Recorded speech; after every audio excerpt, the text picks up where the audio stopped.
Welcome to FPL Cheat Sheet Briefing, the podcast that gives you a data-driven edge in the Fantasy Premier League. Yeah, we are so glad you are tuning in with us today. We really are. And what if I told you that the most valuable midfielder in the game this year isn't some premium attacker at Arsenal or City, but is actually a £5 million defensive blocker operating in a low block under David Moyes at Everton? I mean, it sounds crazy, right? Yeah. But the math is real. It is entirely real. Today, we are breaking the meta. But before we get into the heavy lifting today, just a quick piece of housekeeping. Make sure you join the official FPL Cheat Sheet Mini League. Absolutely do that. It is completely free to enter. You know, the code is AM2IKL, and the prizes are just incredible. Oh, yeah, those shirts. Exactly. We are talking customizable Manager of the Month shirts from our amazing sponsor, Tifosi.se. You definitely want to get in on that. It is a great prize. It really is. But all right, let's get down to business.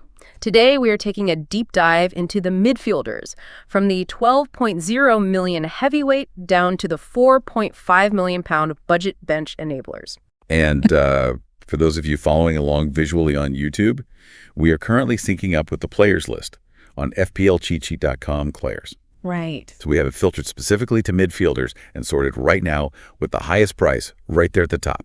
We are going to work our way down that list, segment by segment, really analyzing the underlying metrics that actually drive success. Yeah. As we look at this list, going into the 2026-27 season, I think we need to establish the ground rules for how we are actually analyzing these players in this deep dive. Definitely. Because the landscape has fundamentally shifted. We just cannot rely on who passed the eye test in a preseason friendly against some third-tier team back in July. No, absolutely not. Yeah. The core analytical philosophy for this deep dive, and really for our entire approach this season, is that we do not rely on gut feeling. Period. We completely ignore content creator preseason hype. Yeah.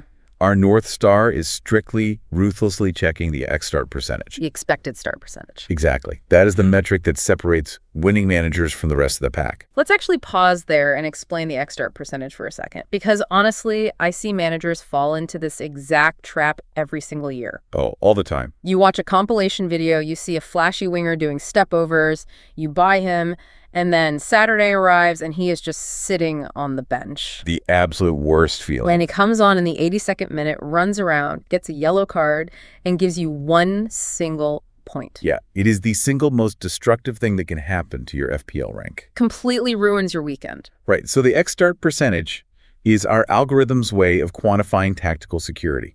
It takes into account historical manager behavior, preseason tactical setups, physical fitness data, and, well, rotational patterns due to European schedules. Right, it looks at the whole picture. It does. If the algorithm says a highly hiked player has an xStart percentage below our safety threshold, we simply pass. Oh, no exceptions. No exceptions. No. It does not matter how talented they are in the real world. Real-world talent does not equal FPL value if you aren't on the pitch from the first whistle. Yeah, which brings us to the mechanics of the game itself. So let's start with the DefCon rules. I actually like to think of the DefCon rules as a sort of judo move. The judo move. Yeah, like you are using the attacking weight and possession dominance of a massive team against them to generate points for your cheap defensive players. Okay, that is a brilliant analogy. I like that. The DefCon rules fundamentally alter how we evaluate the midfield and defense. They really do. Because under standard FPL rules, a defensive midfielder is effectively useless, right? I mean, they do not score, they do not assist, they just collect 2 points for showing up and occasionally get booked. Just dead weight in your squad. Exactly.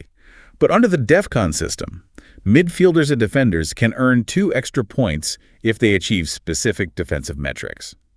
So if your £5 million defensive midfielder is playing away at the Emirates against Arsenal, well, Arsenal's going to have, 70% possession. They are going to have the ball all game. Right. So your midfielder is going to be forced to make 5 tackles and 4 interceptions just to survive the first half. And in doing so, they trigger that DefCon bonus. Precisely. They trigger it, immediately doubling their baseline score from 2 points to 4 points. Yeah. And that is before we even factor in clean sheets or bonus points. That is massive. It raises the floor for a lot of players who aren't traditional goal scorers. You are not just looking for wingers who play like strikers anymore. You can find massive, reliable value right in the engine room of the pitch. It is a complete paradigm shift. And the second crucial mechanic driving our strategy today is the chip strategy. Oh, this is so important to remember. Under our current structural system, you have 4 chips to use before the new year. Yep. And 4 chips to use after. That is a massive departure from the old days. I mean, you remember we would hoard every single chip until April. Waiting for that one massive double game week. Exactly, where teams play twice, and then you would play your bench boost and just hope for a 150-point week. So because you have to burn 4 chips in the first half of the season, any early season bench boosts or free hits we discussed today will be single game week strategies. Single game week. Right. You are looking to maximize fixture swings in a single targeted week. You are basically building microcycles into your squad planning. I love that so much. It forces you to be tactical right out of the gate rather than just setting a template in August and forgetting it. Exactly. All right, well, with the ground rules firmly set, let's jump to the absolute top of the mountain. We are looking at the visual list, we are sorting by price, and sitting up there all by himself in the £12 million tier is the standalone heavyweight, Bruno Fernandes at Manchester United. Alone at the summit. I mean, he is a full £2.5 million more expensive than the next highest midfielders on the entire board. And here is where I am looking at the macro picture, and I just have to push back a little bit. Okay, let's hear it. We are talking about locking up £12 million. That is a massive chunk of your overall budget on one single midfielder. And look at the context surrounding Manchester United right now. The European schedule? Right. They are playing European football this season under Michael Carrick. Now, Carrick is a young manager, but he knows the toll the European schedule takes, doesn't he? He does. He has to manage those minutes. So does the algorithm actually factor in the risk that European rotation could ruin Bruno's xStart percentage and leave you with a £12 million hole in your lineup on a random Sunday? It is the logical fear every manager has. Yeah. It really is. And it is the exact reason we rely on our data models rather than our own human assumptions about European rotation. Right. Let the math decide. Exactly.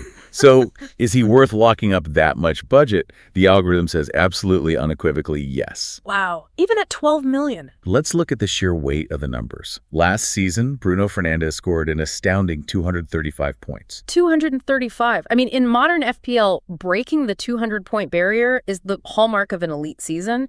235 is just astronomical. Let's contextualize that dominance, too. The next closest midfielder in the entire game last year was Antoine Semenyo, who had an amazing year. He had a phenomenal breakout season, and he scored 202 points. So still 33 points behind. Right. Every other midfielder in the game was under 190 points. Bruno isn't just the top scorer. There is a 33-point chasm between him and second place, and a 45-point gap to third. That is ridiculous. He is providing value over replacement player, or VORP, at a rate that completely justifies the £12 million price tag. Okay, so the historical data is undeniable, but let's dig into how he is generating those points and how Carrick's system impacts that. Because Carrick isn't playing the same counterattacking style we have seen at United in the past. No, he is not. Carrick has installed a highly possession-oriented system that relies really heavily on intricate build-up through the central zones. Right. So Bruno isn't just sitting as a pure number 10 waiting for the final pass. He is dropping into the half spaces, he is orchestrating the transitions, and he is taking high-volume, high-quality shots. He is involved in everything. Everything. Furthermore, regarding the rotation risk you brought up earlier, our xStart percentage data shows he is a completely nailed starter who rarely, if ever, gets rested. Regardless of the Thursday nights. Regardless of the Thursday night European schedule. His physical engine is honestly an anomaly. The sports science data we pull indicates his recovery metrics are just elite. He currently boasts an XP and expected points projection of over 6.0 per game. A 6.0 XP average is captaincy material every single week. It really is. And when I look at the fixture ticker, the path is completely cleared for him. I mean, United's opening fixtures are incredibly soft. They open away at Hull City, who are newly promoted and undergoing massive tactical adjustments under their new manager, Srdjan Djakirovic. Yeah. And then they have Ipswich at home. Those are dream fixtures for a player with a 6.0 XP. I mean, Hull's defensive metrics from the championship suggest they will really struggle to contain central overloads, which is exactly what Carrick's United excels at. So we have to talk about what this means for you, the listener, from a game theory perspective. Because in FPL, you aren't just playing against the game, you are playing against millions of other managers. Exactly. We call this effective ownership. Right now, looking at the early data, Bruno is sitting at roughly 50% ownership. Which is huge for a £12 million player. It is. Yeah. When a player reaches 50% ownership, they become what we call our rank shield. Explain the math behind the rank shield for managers who might not use that exact term.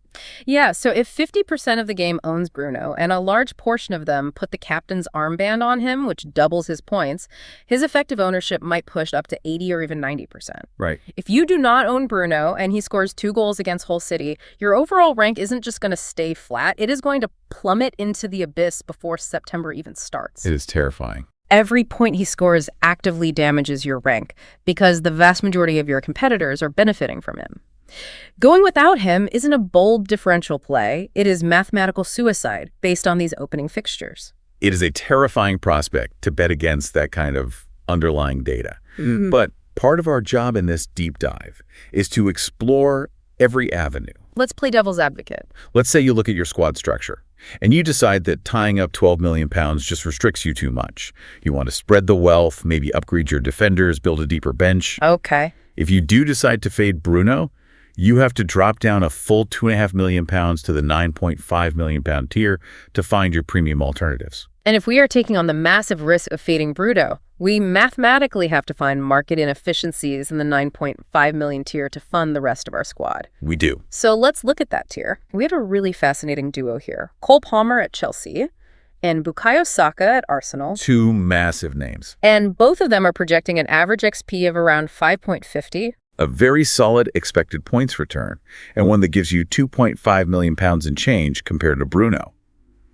But the context surrounding Palmer and Saka are totally different, and we have to dissect their respective tactical environments. Well, let's start with Cole Palmer. When I look at Palmer's profile right now, there is just so much to like. Oh, absolutely. He is operating with completely fresh legs. Think about his summer. He had absolutely no World Cup action. While other elite players were grinding through intense tournament football in high heat, Palmer was resting. Exactly. He is fully fit. He has a full preseason under his belt. And we already know from the historical data that he is a proven goal and assist monster. But what really intrigues me is how he fits into Xabi Alonso's new Chelsea system. Yeah, Alonso's arrival at Chelsea is a massive variable, but the tactical mapping actually suggests it benefits Palmer immensely. How so? Alonso loves deploying a fluid 3-4-2-1 or a 4-2-3-1, where the attacking midfielders, the 2 number 10s playing behind the striker, operate heavily in the half spaces. Right, receiving on the turn. Exactly. They are tasked with receiving the ball on the half turn and immediately attacking the defensive line. Now, Palmer is exceptionally technically gifted and highly intelligent in his spatial awareness. He is practically tailor-made for an Alonso system that demands numerical superiority in the middle of the pitch. And he's on penalties, which is just the ultimate cheat code for a premium FPL midfielder. It really is. For me, Palmer is a high-priority watch list player, if not a direct route into my starting 11. The FPL cheat sheet algorithm completely agrees with you. Palmer is clean, the xStart percentage is rock solid, the tactical fit is there, and the set-piece monopoly is intact. There are very few red flags. Okay, but what about Saka? Saka, on the other hand, requires a much deeper, more critical scrutiny. Interesting, because I see Saka's name and I immediately think, well, reliability. I mean, he still has that high 5.50 XP. But I'm also looking at the Arsenal depth chart, and it is intimidating. It is very intimidating, and you have to factor in rotation and minutes risks. Mikel Arteta has built an incredibly crowded, highly competitive squad. Yeah, the depth is crazy. Saka isn't guaranteed to play 90 minutes every single week when Arteta has elite options fully capable of stepping in. We have to monitor his xStart percentage. But the minutes risk isn't even the biggest algorithmic red flag for Saka. Oh, really? What is it? Here is the crucial data fact that completely changes the math on him this season. Since Victor Gyökeres joined Arsenal, Bukayo Saka no longer takes penalties. Ah, wow. That changes everything. It does. I mean, if you are paying £9.5 million for a midfielder, you're usually paying for a guaranteed 10 to 15 extra points a season just from stepping up to the penalty spot. It fundamentally alters his value proposition. Losing them significantly lowers Saka's point ceiling compared to someone like Palmer, who is central to everything Chelsea does and still retains spot pick duties. That makes so much sense. Furthermore, look at Arsenal's tactical evolution. With Calafiori often inverting from the left and players like Martinelli or Solis holding the width on that side, Arsenal's attacking bias has shifted. They're leaning left. Exactly. Saka is seeing slightly fewer isolation opportunities on the right flank compared to 2 seasons ago. So at £9.5 million, You are paying for a ceiling that Saka might no longer mathematically possess. That is a brilliant piece of tactical synthesis. You have to know who is standing over the spot, and you have to know where the manager is directing the flow of the attack. Exactly. Okay, moving down another structural tier, we hit £8.5 million, and we have a lone wolf here. Antoine Semenyo at Manchester City, we mentioned him earlier. He scored 202 points last season, making him the second best midfielder in the entire game. He had a phenomenal breakout campaign. Yeah. And the underlying metrics matched the output. It wasn't a fluke. But the environment has changed. Massively. He plays for Manchester City. For years, we have lived in absolute fear of Pep Roulette. Oh, the nightmare. The nightmare scenario where a highly priced City asset is randomly benched for a massive fixture. But Pep Guardiola is gone. Enzo Maresca is managing Manchester City now. So, looking at the FPL cheat sheet data, is the roulette finally dead? Can we actually trust City midfielders to start consistently? It is the £8.5 million question. Maresca is a Guardiola disciple, having worked under him, but his application of positional play has its own nuances. How does he set them up? If we look at Maresca's tactical history, he likes to invert his fullbacks to create a box midfield, while demanding his wingers stay incredibly wide, hugging the touchline to stretch the opposition's defensive block. Semenyo is expected to operate as one of those touchline wingers. So he stays wide. Right. He will get isolated one-on-one against fullbacks, which is fantastic for his FPL prospects. But does he play 90 minutes? That is the real question. That is the catch. While Semenyo is expected to start under Maresca and his underlying numbers are objectively solid, Maresca still rotates. So the roulette lives. It is just the nature of managing a squad with that much elite depth, especially when balancing the Champions League. Maresca will rotate his wingers based on the opposition's block height and the specific profile of the fullback they are facing. Right. So no, the roulette isn't dead, it just has a new croupier. But the real issue as Semenyo isn't merely the rotation risk. It is the algorithm telling us that significantly better mathematical value exists just slightly cheaper down the list. That is the perfect strategic pivot. If Semenyo carries minutes risk at 8.5 million, we have to follow the data down to find locked-in value. Exactly. So let's drop into the ultimate value tier at £8 million. We have three main candidates flagged by the system here. Bryan Mbeumo at Manchester United, Matheus Cunha also at Manchester United, and Morgan Gibbs-White at Nottingham Forest. When you run these three profiles through the FPL cheat sheet algorithm, balancing expected minutes, tactical role, and fixture difficulty, it points to a clear, undeniable winner. And who is that? Bryan Mbeumo. He is the absolute must-have of this bracket. Okay, I am looking at the numbers, but I want you to explain why he is pulling so far ahead of the other two. What is in the data that makes him a must-have? It comes down to his underlying XP. Mbeumo is projecting an incredible 5.23 expected points per game week. Wow. I want you to really think about that number. That rivals Bukayo Saka and Cole Palmer, who are a full £1.5 million more expensive, but you are getting Mbeumo at a massive discount. And how is he achieving that 5.23 XP in Michael Carrick's system? Carrick is utilizing Mbeumo almost as a second striker in transition. Oh, interesting. Yeah, while Bruno Fernandes is dropping deep to orchestrate, Mbeumo is making aggressive inverted runs straight into the penalty area. The algorithm weighs his touches in the opposition box heavily, and his expected goal involvement is elite for an £8 million asset. Yeah, and the fixtures. Right, remember those opening fixtures we discussed for Bruno? Hull City away, Ipswich at home. And Mbeumo benefits from that exact same soft schedule. So he gets the same easy run. You are getting premium underlying numbers, a highly advanced tactical role, incredible fixtures, and a locked-in starter with a high xStart percentage.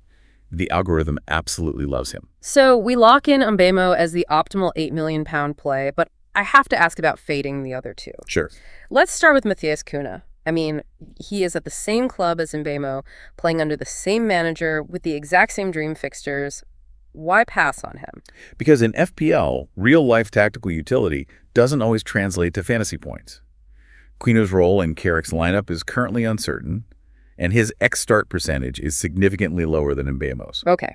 When Cunha does play, his tactical instruction often requires him to drop deep to reseize the ball with his back to goal. He acts as a connector to bring the wingers into play. Right, he is facilitating. Exactly. He is sacrificing his own FPL points to facilitate the real-life tactical fluidity of the team. You cannot afford to guess on minutes and position at £8 million. We pass on Cunha until his role shifts higher up the pitch. And what about Morgan Gibbs-White? He was a hero for a lot of FPL managers last year, really carrying the creative load for Nottingham Forest. He scored very well last year, and he is undeniably talented. But we have to evaluate the current pricing structure and the new managerial context. You have to remember, he was priced at £7.5 million last season. Right. It was cheaper. Now he has been bumped up to $8 million. That extra $500,000 changes the value over replacement calculation. Furthermore, Nottingham Forest are now operating under Oliver Glasner. And Glasner's system is very specific. Very specific. Glasner famously employs a vertical, high-intensity 3-4-2-1 system that relies heavily on explosive wingbacks and direct transitions, often bypassing a traditional central number 10. So where does Gibbs-White fit? That is the problem. Gibbs-White might find himself either pushed out wide or operating in a deeper, more congested central area where his creative output is totally stifled. At £8 million in Glasner's system, the data suggests he is slightly overpriced for the returns we project. Mbeumo is simply the superior mathematical choice in every measurable category. It really is all about maximizing every single $500,000. It is like budget Tetris. Let's step down exactly that much to the £7.5 million tier. If we are building a robust midfield, who are the premium picks here? Declan Rice at Arsenal is an immediate standout in the data. He is hovering around very reliable 5.0 average XP. Rice is interesting. He is incredibly reliable in real life, a fantastic footballer. But we just talked about the Arsenal midfield being a massive traffic jam when we discussed Bukayo Saka. Yes. That applies to Rice too, doesn't it? You've got Saka, Rice, Martin Odegaard, Ebereki Eze, Noni Madueke, Gabriel Martinelli, and that is before you even get to their massive new signings like Bruno Guimaraes and Christos Stolzis. It is a ridiculously deep squad. It really is. How does a player generate consistent FPL returns when he is sharing the pitch with 7 other elite attackers? It is a concept we borrow from basketball analytics. Yeah. Usage rate. Okay. Usage rate. When an FPL team has an embarrassment of riches in attack, the usage rate, the proportion of plays that end with a specific player taking a shot or making the final key pass, it gets heavily diluted. They share the points. Right. Rice has a fantastic floor because he is involved in so much of Arsenal's general play, and he will occasionally sweep up bonus points through sheer passing volume. But his ceiling is firmly capped when the primary attacking returns are spread across so many elite players. Makes sense. Which brings us to a much cleaner, much more concentrated narrative at $7.5 million. Florian Wirtz at Liverpool. The post-Salah era. This is a monumental shift for FPL. We have relied on Mohamed Salah for almost a decade. It is a totally new landscape. Mo Salah has left the Premier League. He's playing in Turkey now. That departure leaves a massive, echoing, creative, and goal-scoring vacuum at Liverpool. Someone has to step up. Someone has to absorb that usage rate. And the algorithm points directly to Florian Wirtz. He is currently sitting at roughly 4.50 XP. Under Liverpool's new manager, Andoni Iraola, we confidently project Wirtz as a 100% nailed starter. Let's talk about Iraola's system because it is heavy metal football. Iraola demands a relentless vertical pressing system. It is designed to force turnovers high up the pitch and immediately attack the disorganized defense. Which Wirtz is perfect for. He thrives in that exact kind of structured chaos. His spatial awareness and transition is elite. With Salah gone, Wirtz is going to be the focal point of that attack, the primary creator and the primary beneficiary of those high turnovers. I like that a lot. Tactical clarity is so valuable when you're spending $7.5 million. Definitely. But looking down this specific price list, I see some names that just scream danger to me. Rayan Cherki, Morgan Rogers, Jeremy Doku. Oh, the highlight reel guys. Exactly. These guys are insanely talented in the real world. They are the players who make the highlight reels on social media every weekend with stepovers and incredible dribbles. And that is exactly where the FPL cheat sheet algorithm saves you from your own biases. Real-world talent and the ability to produce a viral 10-second clip does not equal FPL value if you aren't consistently on the pitch for 90 minutes. Right. The algorithm shoots all 3 of those players down aggressively. Walk us through the algorithmic red flags for them. They carry massive rotation and substitution risks. Their xStart percentage numbers are incredibly volatile. Give me an example. Look at Doku, for example. Even if he starts, his historical data shows a high probability of being substituted around the 60-minute mark. These players are classic FPL traps. People love watching them. Managers buy them because they love watching them play, and then get frustrated when they are subbed off in the 58th minute, missing the clean sheet bonus and returning a miserable 1 point. Pass on all of them. Trust the geometry of the data, not the aesthetics of the highlight reel. It is tough to let go of the names you love to watch, but you have to trust the math. Let's move down to the £7 million tier. This feels like the ultimate battleground tier for the season. This is where the template clashes directly with the differential. That is the perfect way to frame the tactical divergence at this price point. The heavy hitter in this tier, the player anchoring the template, is Dominic Szoboszlai at Liverpool. Okay. He is coming into the season with massive data-backed preseason buzz. Again, we're seeing the post-Salah ripple effect here, aren't we? Precisely. With Salah gone, the set-piece hierarchy at Liverpool has been completely rewritten.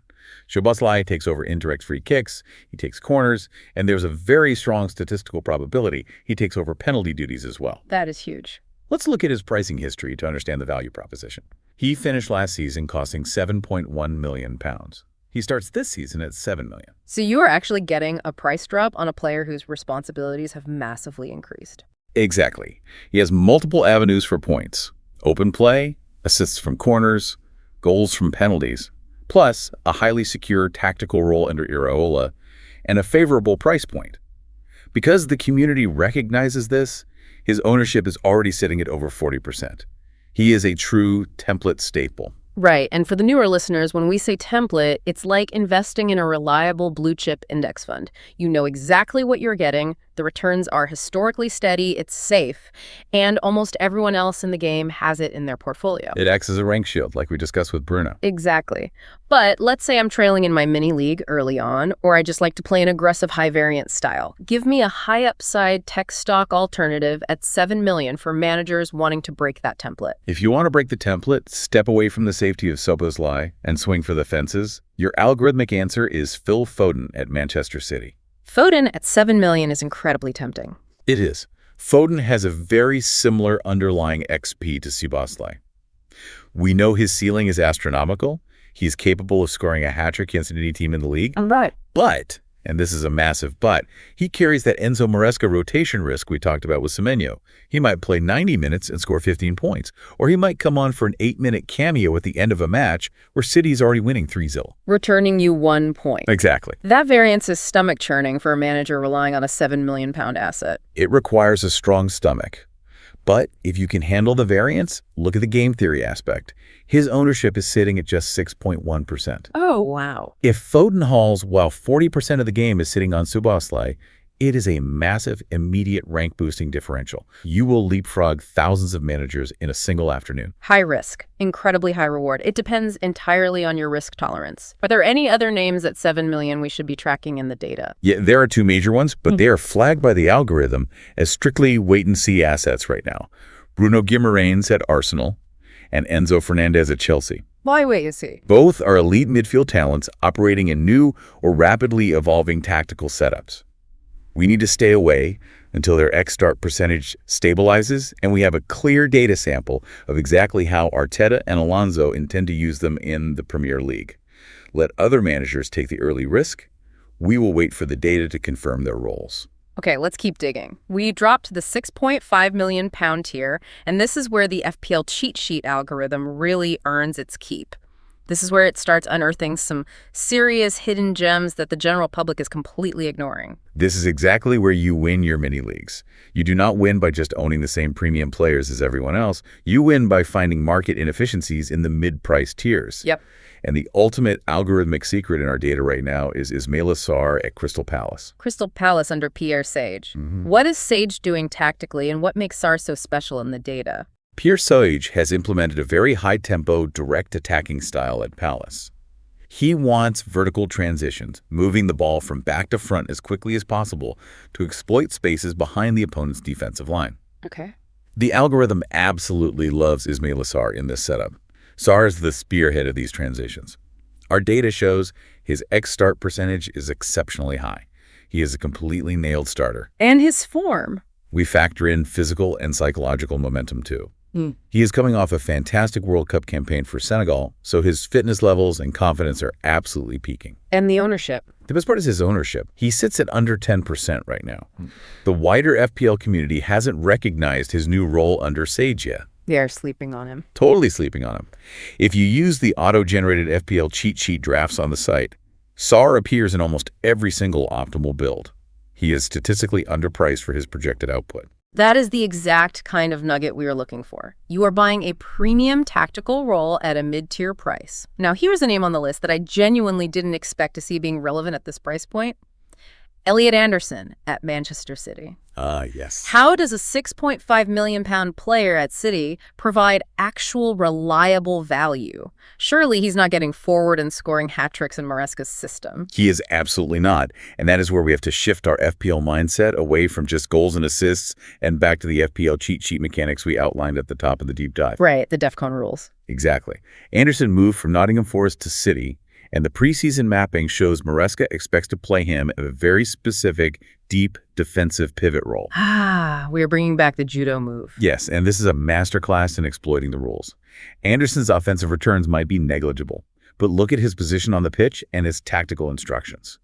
When City play high-possession teams, think matches against Arsenal, Liverpool, or even a team like Brighton, Anderson is going to be tasked with breaking up play. So he just racks up the defensive stats. He practically guarantees DefCon points against tough opposition because he will be constantly racking up tackles, blocks, and ball recoveries.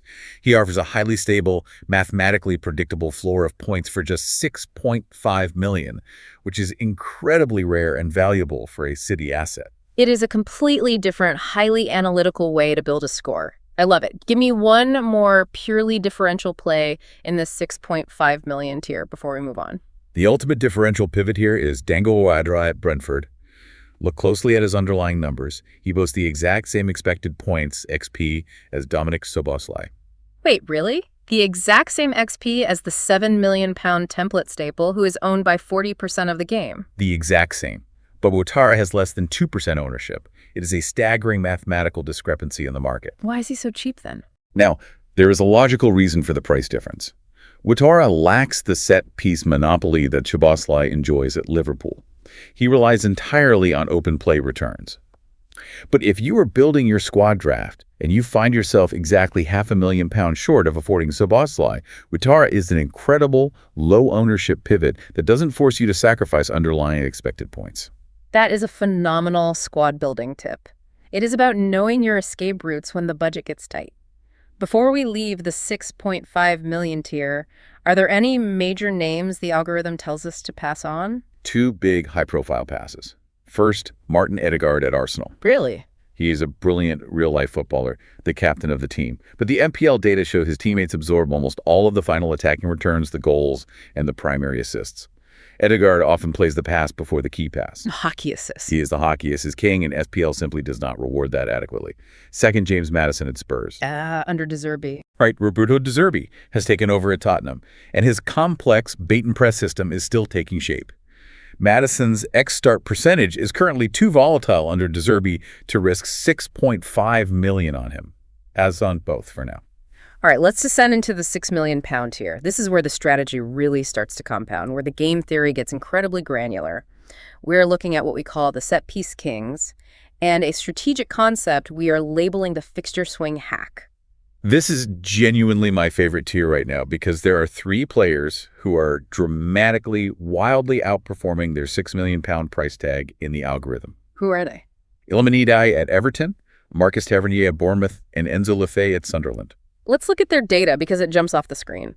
All three of them are averaging an astonishing 4.3 to 4.4 XB fee. For a £6 million asset, that is absurd value. Why are they excelling so heavily in the model compared to other players at this price point? It is a confluence of highly favorable factors. First, let's look at the teams they play for. They all play for mid-tier clubs.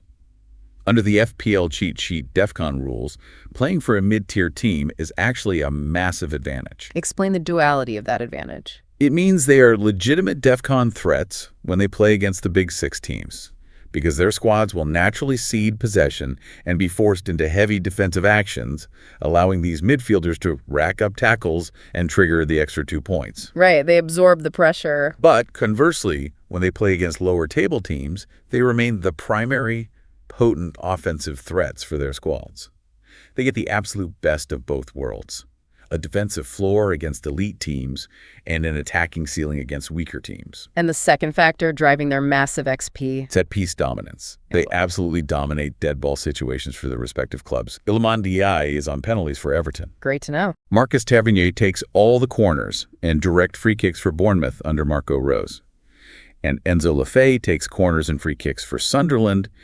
And our historical data suggests he will occasionally take penalties as well. So they are heavily involved. At £6 million, you are buying guaranteed high-volume involvement in the highest probability scoring situations in football. Okay, here's where it gets really interesting for the listener. You can actually use these specific mathematical profiles to execute a strategic masterclass early in the season. Let's walk the listener through a 2-player rotation strategy using these guys to exploit the schedule. Let's do it. If you buy both Ndiaye and Marcus Tavernier, spending £12 million combined, you can rotate them based on their fixtures to create an incredible run of points. The underlying fixture difficulty map aligns perfectly for this. Let's lay it out. So you start Ndiaye in game week 1. Yep. Then you bench him and start Tavernier in game week 2. Right. Back to Ndiaye for game week 3. Bench him again and start Tavernier in game week 4. And back to Ndiaye in game week 5. Perfect. If you execute this brilliant maneuvering, your starting midfielder in that specific slot will play 4 consecutive home games to start the season, avoiding almost all the difficult away trips. It is beautiful, calculated fixture engineering. But let's elevate this strategy even further and connect it directly back to the early season chip strategy we discussed at the beginning of the deep dive. The microcycles. So remember, you have 4 chips to burn before the new year. You cannot hold them. This specific Ndiaye and Tavernier rotation sets up an absolutely perfect Game Week 4 bench boost. Walk us through the Game Week 4 math. Why is that the optimal time to strike? In Game Week 4, Tavernier plays Brentford at home. That is a fantastic green-rated fixture for him to start and generate attacking returns. But look at your bench in that game week. Ndiaye is playing away against Spurs. Okay, so a tough away fixture. Under traditional FPL thinking, you would always bench a £6 million Everton attacker playing away at a big 6 club like Spurs. But remember the DefCon rules. The judo move. Exactly. Ndiaye playing a tough, possession-heavy opponent like Spurs makes him highly likely to trigger those 2 extra defensive points from sheer tackling volume, while still retaining his status as the penalty taker if Everton manage a counterattack. Oh, that is brilliant. So you play your bench boost chip in Game Week 4, you get Tavernier's high offensive upside against Brentford in your starting 11, and you get Ndiaye's mathematically secure DefCon floor against Spurs coming off your bench. Wow. Taking a guaranteed 4 to 6 points from DefCon on the bench is mathematically far superior to hoping for a random low-probability goal from a cheap forward. It is the optimal data-backed time to strike with that chip. That is just next-level planning. It takes the emotional guesswork completely out of it and turns squad building into an algorithmic certainty. Are there any other £6 million mentions we should flag before we move down the list? Just a few minor data points to keep an eye on. Antoine Stach at Leeds is on set pieces, so he has a decent baseline. Kevin Shade at Brentford has intriguing underlying numbers, but minutes risks. What about Amad Diallo? Amad Diallo at Manchester United is strictly a watch list player right now. We need his xStart percentage to rise above the crucial 59% threshold before we commit budget to him. But if he secures that right-wing spot under Carrick, he becomes a massive bargain later in the season. Okay, things are getting very tight budget-wise. We are dropping down into the £5.5 million and £5 million tiers. We're looking strictly for DefCon monsters and short-term injury replacements. The undisputed king of the 5.5 million bracket in our current models is Pascal Gross at Brighton. Pascal Gross is back. He has returned from Dortmund. He is back in the Premier League, and he is playing under Fabian Hürzeler at Brighton. He might be 35 years old, but his FPL relevance hasn't aged a single day. He is a machine. Hürzeler's system relies heavily on precise set-piece delivery, and Gross is on penalties, and he is on corners. He is a hyper-reliable source for both attacking assists and DefCon points in the midfield, as he often plays in a double pivot where he will rack up recoveries. If your squad structure dictates you need a player at exactly 5.5 million, he is the best pick, hands down. And dropping down to the £5 million tier, we find another fascinating DefCon profile. This is the guy I teased in the opening hook, Christian Nørgaard at Everton. Now, I have to ask, he joined Everton from Arsenal, where he was completely buried on the bench and barely saw the pitch. Why is he suddenly so relevant to us under David Moyes? Because in FPL, context and managerial philosophy are everything. At Arsenal, Arteta's high possession fluid system didn't suit his profile at all. But at Everton under David Moyes, the data projects him to be an absolute nailed starter. Moyes loves a defensive mid. You know Moyes' a tactical DNA. He loves a disciplined, low-block system anchored by a tough, tackling, uncompromising defensive midfielder. Nørgaard is going to be the destroyer in that system. He is sitting at roughly 4.0 XP, and that projection is almost entirely driven by projected DefCon actions, tackles, interceptions, clearances. And what's the market consensus on him right now? He has less than 1% ownership right now. The wider game hasn't factored in the DefCon rules to his new role yet. He is a massive underlying value. You need to get in early on Nørgaard and reap the DefCon rewards before the rest of the FPL community catches on to his new role, buys him en masse, and drives his price up. That is a great shout for structural stability. And we also have a very specific tactical short-term play highlighted in this tier. Diego Gomez at Brighton. Yes, this is pure injury cover strategy, which is a vital part of FPL management. We know from the medical data that Kaoru Mitoma is injured and will definitely miss Game Week 3 and Game Week 4. Okay, so there is a hole in the lineup. Right, and Gomez started 26 games last year. He knows Hursley's system intimately. At £5 million, he is a perfect cheap plug-and-play option. You buy him for 2 weeks, reap the starts, and then pivot when Mitoma recovers. It's smart, short-term asset management. Brilliant. All right, we have reached the absolute bottom of the barrel on the FPL cheat sheet list, the £4.5 million tier. Let me set the expectations very clearly here for you, the listener. Nobody in this tier is meant to be a starter in your FPL team. Definitely not. Do not expect goals, do not expect assists, do not expect highlight reel moments. These players are pure emergency auto subs. Their entire purpose in your squad is to cost as little as mathematically possible, sit deep on your bench, and enable you to afford the premium heavyweights like Bruno Fernandes or Cole Palmer. Exactly. You are buying a pulse. You are buying a guaranteed 2 points if one of your main premium players gets injured in the warm-up and doesn't play. So when we look at the algorithm, who gives us that reliable pulse? What makes a good £4.5 million player? A good 4.5 million player plays 90 minutes and avoids yellow cards. That's it. Simple as that. The primary enablers highlighted by our data are at Hull City, Matt Crooks and Regan Slater. They are currently projected as nailed starters for Hull under Sergej Shakirovic. Crooks actually has a slight algorithmic edge because historical data shows he takes penalties. If Hull manages to actually win one, which might be rare, Right, exactly. are there any downsides to the Hull players? I have to issue a stark data-backed warning here. Our defensive modeling suggests Hull City will concede a lot of goals this season under Jakirovic's transitional setup. And why does that matter for a midfielder? Because in FPL, midfielders lose a point for every 2 goals their team concedes. Even if Crooks and Slater start and play 90 minutes, expect 2-pointers at best.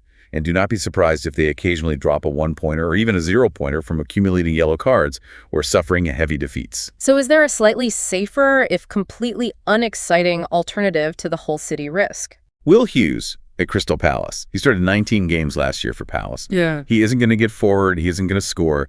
But he's a thoroughly unexciting, totally decent 4.5 million auto sub who won't bleed negative points from heavy defeats like the Hull players might. Sometimes boring predictability is exactly what you need occupying the last spot on your bench. Absolutely. So what does this all mean? We have covered a massive amount of ground today, dissecting the data from the £12 million heights of Bruno Fernandes all the way down to the 4.5 million baseline of Will Hughes. We have explored the new DefCon mechanics, early chip strategies, and deep tactical shifts across the league. It has been a lot, yeah. But I want to leave the listener with a final provocative thought to mull over as they build their squads tonight, because stepping back from the individual spreadsheets and looking at the macro picture is where the real FPL edge is found. Lay it on us. We have built incredible, highly efficient midfield setups today using our algorithm. But consider the wider implications. With so many cheap midfielders pushing 4.0 to 4.5 SP through the new DefCon rules and set-piece dominance, our premium forwards about to become entirely obsolete in the 2026-27 meta. Oh, wow. Look at your own draft tonight. Look at the data. And ask yourself if that incredibly expensive striker up front is really mathematically justifying their spot, or if those funds belong spread across this incredibly deep, algorithmically rich midfield. That is a terrifying question for anyone currently locking up a massive portion of their budget in a premium forward. The meta is definitely shifting. To stay ahead of these trends and make sure you aren't caught out by late tactical changes, make sure you keep checking the real-time xStart percentages on FPLCheatSheet.com for players as the Friday, August 21 deadline approaches. Things will shift. Preseason friendlies will alter the data, and you need to be tracking the live numbers. Also, do not forget to subscribe to our YouTube channel to see the visual data synced with these discussions, like this deep dive, and follow us on X and Facebook so you never miss a podcast or a critical FPL insight. No more spreadsheets, just cheat sheet.